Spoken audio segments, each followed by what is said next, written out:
पथ मांग रज व्याकुल रोगी, ओ वेद न देह सुनो मुनि जोगी। यही विदित तुम्हारे में ठय हो, ओ कहे यस अंत रहत प्रभु भयो। हे योगी मुनि सुनिए, रोग से व्याकुल रोगी कुपथ ही मांगता है तो वैद उसे नहीं देता है। भैया इसी प्रकार मैंने भी तुम्हारा हित करने की ठान ली है। ऐसा कहकर भगवान अंतर ध्यान हो गए। माया बेबस भये मुनि मूढ़ा, ओ समुझी नहीं हरि गिरह निगोड़ा। गगने तुरत तहारे सिराई, और जहाँ स्वयंवर भूमि बनाई। तो भगवान की माया के वशीभूत हुए मुनि ऐसे मूढ़ हो गए कि वे भगवान की अगूढ़ स्पष्ट वाणी को भी नहीं समझ सके। ऋषिराज नारद जी तुरंत वहाँ गए जहाँ स्वयंवर की भूमि बनाई गई थी। निज निज आसन बैठे राजा, बहु बनाव कर सहते समाज। मुनि मन हर से रूप अति मोरे, मोहे तज आनह वरहे न भोरे। राजा लोग खूब सज धज कर समाज सहित अपने अपने आसन पर बैठे थे। मुनि नारद मन ही मन प्रसन्न हो रहे थे कि मेरा रूप बड़ा सुंदर है, मुझे तो छोड़ कन्या भूल कर भी दूसरे को नहीं भरेगी। मोने हित कारण कृपा निधाना, उदीन कुरूप न जाहे बखाना।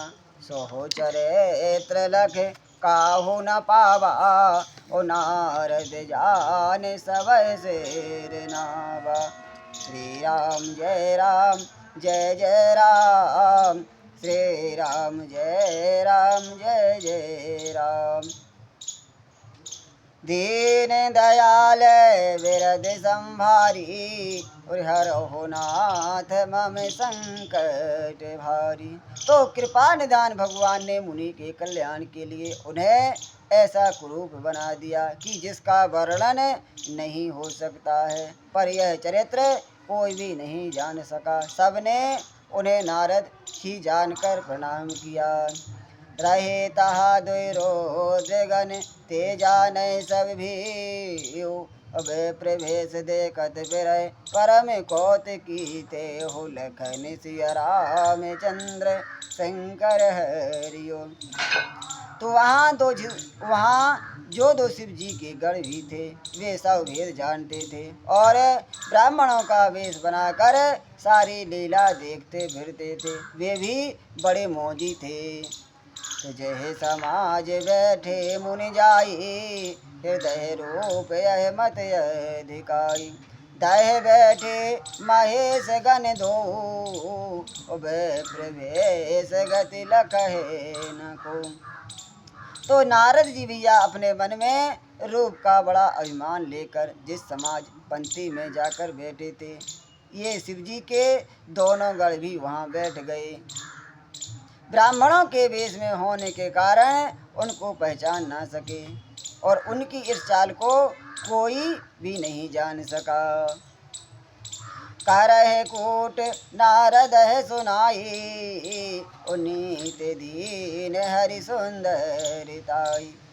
जय राज कुंवर छब देखी, इन्हें बर हरि जाने विषे की। वे नारद जी को सुना कर व्यंग्य वचन कहते थे। भगवान ने इनको अच्छी सुंदरता दी है, इनकी शोभा देखकर राजकुमारी रीझ जाएगी और हरि यानी वानर जानकर इन्हीं को खास तौर से भरेगी। मोन है मोह मन हाथ पराई, और हंसे शंभुगन अतिशय छुपाए। यद्यपि सुने मुनि अटपट वाणी, समुझ पर है बोद्र ब्रह्मशानी। तो भैया नारद मुनि को मोह हो रहा था क्योंकि उनका मन दूसरों के हाथ माया के वश में था। शिव जी के गण बहुत प्रसन्न हो रहे कर हंस रहे थे। यद्यपि मुनि उनकी अटपटी बातें सुन रहे थे, पर बुद्धि भ्रम में सनी हुई होने के कारण वे बातें उनकी समझ में नहीं आती थी। उनकी बात को वे अपनी प्रशंसा समझ रहे थे। काहू न लखा सुचरत विशिखा, सोहो स्वरूप नृप कन्या देखा। मारे कट मदन भयंकर देही, और देखत हृदय क्रोध भाते। इस विशेष चरित्र को और किसी ने नहीं जाना, केवल राजकन्या ने नारद जी का वह रूप देखा। उसका बंदर सा रूप वह और भयंकर शरीर देखते ही कन्या के हृदय में क्रोध उत्पन्न हो गया।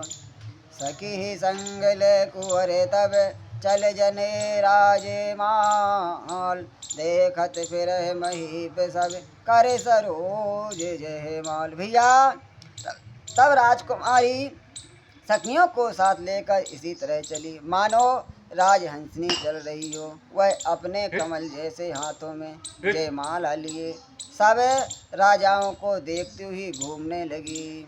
तो जय देश बैठी नारद फूली, सो देश तह न बिलो के भूली। पुनि पुनि मुनि ओ किसय अकुलाही, ओ देख दशा हर गन मुस्काई। जिस ओर नारद जी रूप के घर में फूले बैठे थे, उस ओर उसने भूल कर भी नहीं देखा। तो नारद मुनि बार बार उचकते और छटपटाते हैं। उनकी दशा देख कर भैया शिव जी के गढ़ खूब हंसते हैं, खूब मुस्कुराते हैं। तो धरन पे तनु तह गय हो कृपाला, और कुंवर हर से में लहो जय माला। धोलेहन लेग लक्ष्य निवासा, और निर्भय समाज सब भय हो निराला।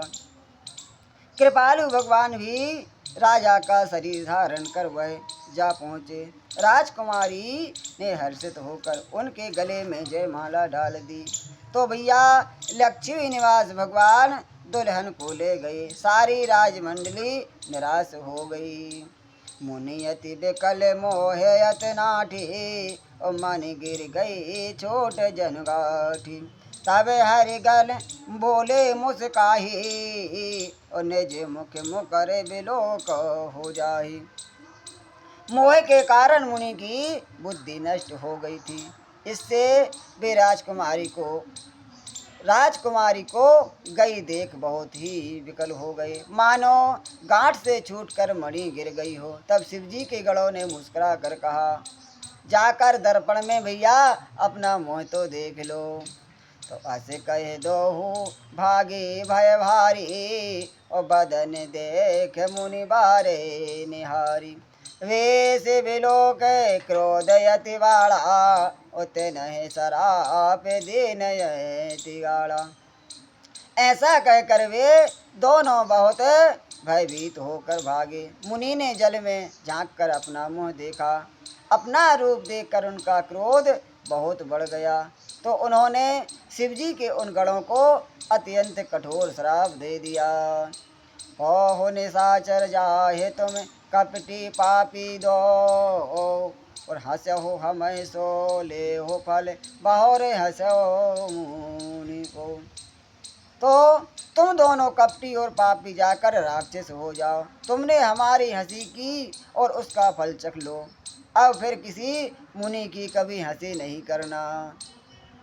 तो पुनि जल देख रूप निज पावा, और तदिप हृदय संतोष नयावा। तो फरे कत अधर कोप मन माही, और सपद चले कमलापति नाही। तो मुनि ने फिर जल में देखा तो उन्होंने अपना असली रूप प्राप्त हो गया। तब भी उन्हें संतोष नहीं हुआ। उनके ओंठ फड़क रहे थे और मन में क्रोध भरा था। तुरंत ही वे भगवान कमलापति के पास चले गए। देव हो श्राप के मारहो जाही, और जगत मोरे उपहास कराई। बीच पंथ मिले धनु जारी, संग रमा सोहे राजे कुमारी। मन में सोचते जाते थे, जाकर या तो श्राप दूंगा या प्राण दे दूंगा। उन्होंने जगत में मेरी हंसी कराई है। दैत्यों के शत्रु भगवान हरि उन्हें बीच रास्ते में ही मिल गई। साथ में लक्ष्मी जी और वही राजकुमारी साथ में थी। बोले मधुर बचन सुर साई, ओ मुनि कह चले बिकल की नाई। सुनत बचन उपजा यदि क्रोधा, और माया बस न रहा मन बोधा। देवताओं के स्वामी भगवान ने मीठी वाणी में कहा कि हे मुनि, व्याकुल की तरह कहाँ चले। ये शब्द सुनते ही नारद को बड़ा क्रोध हुआ। क्रोध आ गया तो क्रोध के माया के वशीभूत होने के कारण भैया मन में चेतना रहा। तो पर संपदा सकहो नहीं देखी, ओ तो मेरे ईर्षा कपट विषे की। मदत सिंधुरुद्र राहु, उसुर प्रेर विष पाने कराहु। मुनि ने कहा, तुम दूसरों की संपदा नहीं देख सकते हो, तुम्हारे ईर्षा और कपट बहुत है। समुद्र मथते समय तुमने शिव जी को बावला बना दिया था और देवताओं को प्रेरित करके उन्हें विषपान कराया था। भोले बालाजी सरकार की जय। श्री राम जय राम।